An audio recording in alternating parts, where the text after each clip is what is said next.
In today's business world, being an average CEO is no longer an option. That's why we're committed to equipping you with the resources and the tactics necessary to not just survive, but to thrive. You're listening to Not Your Average CEO Lifeline podcast, where we are more than just a voice in the crowd. Hi, everyone. Not Your Average CEO Lifeline podcast season 5. Today, I am joined by Ryan Smith. We are going to talk about how most leaders don't fail because they lack the motivation, the heart, the commitment to their mission, but at some point they struggle, whether it's because the organization outgrows what they've had, the way that things are being led. And Ryan's expertise can really lead us on this conversation and how leaders can stop thinking about their 1 year plans and just being in that survival mode that we know happens and start building long-term organizations that are meant to really serve people and last for generations. So, Ryan, I'm so grateful to have you on today. Welcome. Can you tell the audience, briefly about yourself, your journey, and the work that you do? Absolutely, Nicole. Thank you again for having me. I really appreciate the opportunity. So let's dig right in. I've been a CEO for nearly 3 decades. I've had a professional work career for over 35 years. Started my career in the 80s working with children with attention deficit disorder and hyperactivity disorder, doing neuromaturational battery testing.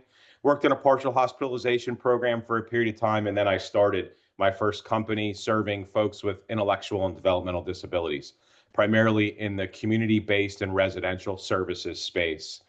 Ran and built that business for nearly 2 decades, and then I founded Inperium Inc., who will be 10 years old on the 12th of January. So that company is reaching a double-digit milestone of being a decade in existence. And Imperium is a consolidated constellation of companies that, through their interrelated partnerships, create mission sustainability and advancement.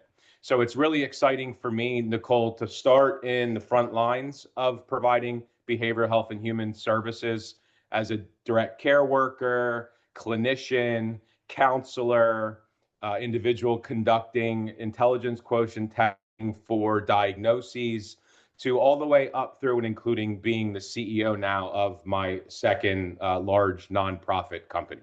So that's a little bit about me. Only child, grew up in central Pennsylvania, am 54 years young at this point, and really looking forward to the conversation today. Quite an extensive background. I'm so glad that you shared it.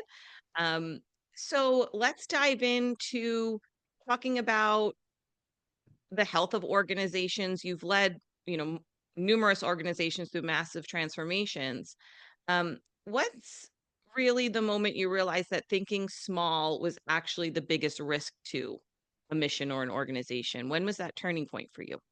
Yeah, Nicole, all nonprofits and all businesses kind of have these waypoints in their generation and their existence where they're met with differing challenges, whether it's back office infrastructure, meaning you don't have an adequately sized health record for your individuals that are receiving the services, you're undercapitalized to meet the cash flow and the day-to-day operational needs of your business. Your wait lists are growing because you lack infrastructure or access to talent to be able to support and serve those that so desperately need our services. So really, for me, going to scale and growing and diversifying is a way to assist with sustaining a mission and ensuring longevity of the nonprofit's life as it continues to grow and develop and have more impacts in the community. Are there any, I know you mentioned like they're outgrowing their lists. Are there any thing that you can give our audience that they should, if they're listening now and they're thinking, is this me? That something that they may be feeling that they can say, okay, yes, I know I need to continue to listen. I need to write things down because this is definitely where it's going to hit home for me. Yeah, we're generally all social workers running nonprofits, providing services to others in need. And a social worker mentality is we want to have the greatest impacts to as many people as possible. So I would imagine most of the leaders that are listening already know if they're in the situation where they're about to come to a crossroads And again, whether it be unable to open new programs or hire staff to ramp up to do new service offerings in the geographies where they're located, or look, diversify their geography into another town or community or state in some instances to provide the services that they're currently providing.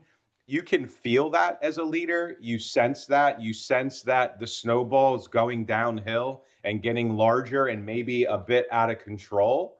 But there are signs that that starts to happen. You know, your overtime creeps up. You start to see staff burnout. You start to see some of your performance indicators wane, meaning from first point of contact to first service delivery, that becomes a little protracted or longer than what we'd like to see in our business. Those signs are pretty obvious. What's important is being sure to be doing the cross checks and recognizing and getting ahead of when you believe you're going to have that situation, and whether it's related to hiring staff, access to capital, access to fundraising and philanthropic awards. You really need to be out ahead of it just enough that it doesn't subsume you when it starts to gain the momentum that we all hope for as we sustain our missions. Wonderful. So now let's think, okay, we know we need to make this change. How do you recommend that our listeners balance discipline, say, with compassion when they now know they have to lead through change, and change can be very uncomfortable, especially for our employees? And how do they find this really nice balance of doing so? Nicole, it's important to have grit and a very short memory, meaning it's important as a CEO to take in all the feedback and listen to all of the information you're being given so that you can grow and make the right decisions. But you have to have grit. You have to have partners around you, meaning your board, your stakeholders, your grant award donors, your key staff have to understand clearly what the mission and vision and goal is and why the change is important and how change can be fun and good. We as humans want to do good things and work hard, and that gets us energized and excited. What we did yesterday makes us tired, but what we're going to do tomorrow energizes us and makes us excited. It's important that you get buy-in, not 100% buy-in, but you need majority buy-in from those around you so that they see the plot and understand what you're doing. Always checking in and making sure that you're not too far out in front of your team or the other stakeholders in what you're trying to manage and change. That's when it can be a bit unruly. If you're several yards away and a couple rights and lefts down the path of where you're heading and you don't have your team with you, having to stop and wait for them to catch up can really be detrimental to that change management. You might not have a answer to this question, but I'm curious to know if you have any recommended activities or actions that leaders do to build that culture or build that guidance, whether it's um, some type of team building activity or something. Do you have any advice on that? I do, Nicole. So COVID, right, taught all of us a lot about having to behave and act differently. Everyone's remote, sitting in their houses. You no longer have the familiarity of being down the hall from one of your coworkers, able to peek in and see how they're doing, how their weekend was. And that connection that we had pre-COVID was really strained during COVID. And then coming out of COVID, what we learned was we didn't necessarily need all that infrastructure. We could be more efficient, have a happier work staffing environment, be more cost effective because we didn't need real estate infrastructure and the costs associated with it. But what was strained was the partnerships and the team building and the leadership work that you get from being in one or two of the same buildings as a group on a consistent basis. So at Imperium, we hired an executive coach. That executive coach works hand in hand with me and five of the other executives. And we have monthly meetings throughout the country where we pull all of our 85 leaders together and do multi-day sessions of team building exercises. Some of them are fun, right? Like you're stranded on the moon and you have the following 8 things and you can only keep 3. What are you keeping and will you survive? And we do external team building exercises, top golf in teams as an example, and have competitive arrangements. Social events, we do very contrived dinners where we script the seating and then we do activities at the individual tables so people across the network can get to know themselves. So it takes on a very, very different approach and being contrived around how you try to create those partnerships. And that's through a year-long schedule of events. Locations are identified, and then we pull in other subject matter experts to come in and speak with the group around leadership or change management, how to deal with certain HR situations. So it's really been impactful for us, Nicole, to do that. And we are entering our 4th year of doing that, actually. And we've received a lot of positive feedback from the team that they really enjoy it. 35 companies in 20 states, over 10,000 employees. That's how we at Imperium manage some of that. Did I answer your question? You definitely did. You definitely did. And I like the moon one. That's not one that I've used before, and I may have to use with my team because I really enjoyed that one. We do a lot of water coolers and different activities, but that's a good one. So I may have to steal it. I want to shift a little bit to not but to talking about when leaders stop thinking about how do we survive right now? What's the mentality shift to go from we're just making it this year, we want to meet this year's goal to a 10-year plan, generational plan? What really shifts for leaders in that mentality? I think it's scary, Nicole, to have It to is. sit as a leader and think about making payroll next Friday, Mhm. to pivoting to what do we look like in 3 years or 5 years or 7 years. And I think when you are wondering how you're going to make payroll, I've lived that in my career. It's really hard to take those blinders off and look larger scale. But if you can find the courage to do it, and maintain the focus on making that payroll or meeting the immediate needs, but really looking outward, the strategy starts to become clear. And in that strategy, you almost cure some of those other short term issues because you learn a lot as you're marching towards the goals that in the moment seem very unachievable. And it really starts to help address the more short term goals. That's been my experience in my career.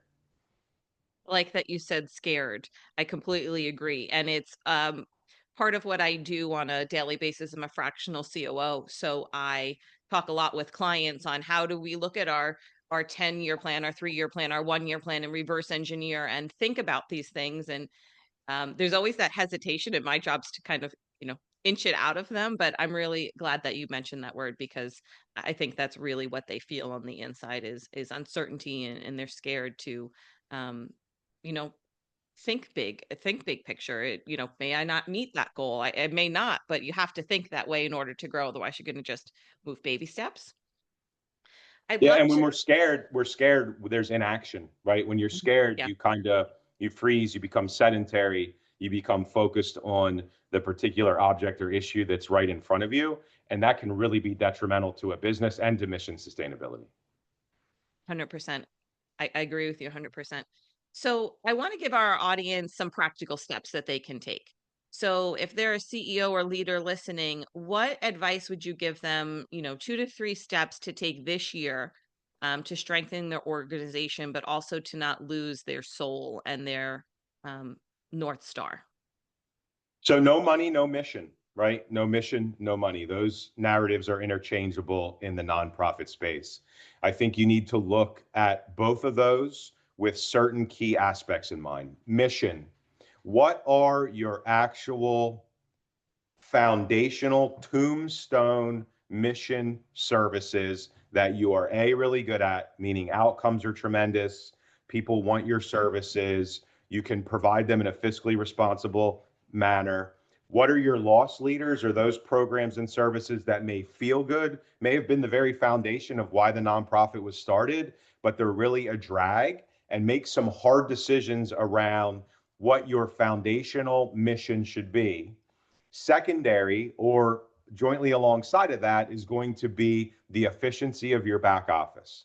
How much time, effort, and money am I using running my company for those services that are the furthest from the person we're supporting? Payroll, tax, HR, IT, cybersecurity. What are those costs and how are those impacting my end user service recipients? And how do I address those through partnerships, other types of business arrangements where we can use scale leverage to have buying power at lower cost than one smaller standalone organization. And then finally, Nicole, access to capital and reasonably priced and sourced capital. So not leveraging all your accounts receivable or all of your assets at some high interest rate note that protects your cash flows and gives you the ability to grow and advance, opening new programs, opening new facilities, ramping up to provide new services.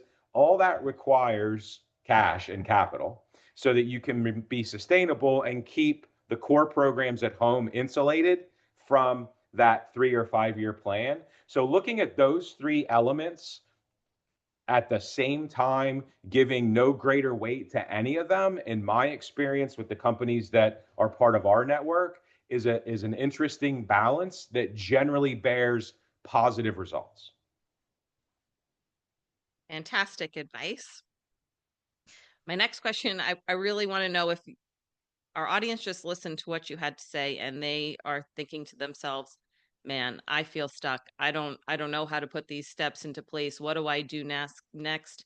What's the thing that you would ask them to honestly question for themselves? If they're thinking, I don't know. I'm feeling real stuck right now.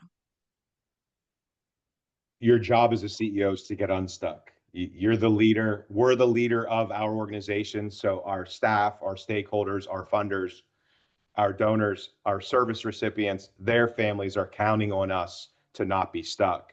There are many resources that are out there. Fractional COOs who Mhm. can come in and provide consulting advice on a 9 or 12 month interim basis to get you back on track. There are associations that can help you. There are accounting firms, consulting firms. There are folks like Imperium that provide varying degrees of partnerships and opportunities to help move organizations into mission sustainability. You really just need to first identify it. Now, if you've identified it and you want to take action, there are quite a few resources out there. In my experience, Nicole, people identify it, don't want to acknowledge it, or wait too long to acknowledge it when the conditions become too grave before they actually take action. So again, it's kind of about the nature of now, meaning every day you wait compounds the seriousness of a decision you don't take when you start to recognize that you're having an issue. I see it too in my day to day. The CEO role takes a different type of behavioral style, right, than obviously a COO who's action driven, analytic, and they can often not want to also ask for help, right? It could be hard to say, as the leader of an organization, I need to raise my hand for help. I'm stuck, and I advise our listeners to just put your toe out there in the water and try it because it can be organizational and changing, really. Um, So, Nicole, so CEO isn't chief everything officer. that's correct. It's Yes, chief I've heard. executive officer, and you should use a I to we conversation. So when I talk with our executives, if you're using I as a CEO and not we, you are likely headed for a problem because you can't, as the CEO, be the COO, the CFO, the treasury officer, the head clinician, the medical director. You need to be aware of the requirements of those positions, but you can't be chief everything officer, or you're really going to deter the mission sustainability and advancement of your business. 200% accurate. You just can't. You'll burn out. It's just not sustainable and it's not healthy. So I have two more questions for you, Ryan, before I we end our episode. But what piece of advice can you give our audience to go do right now to better their organization? And something small, just a little tidbit of, if you go do, take this action item, go do this today, it will be for the better of your business, your organization.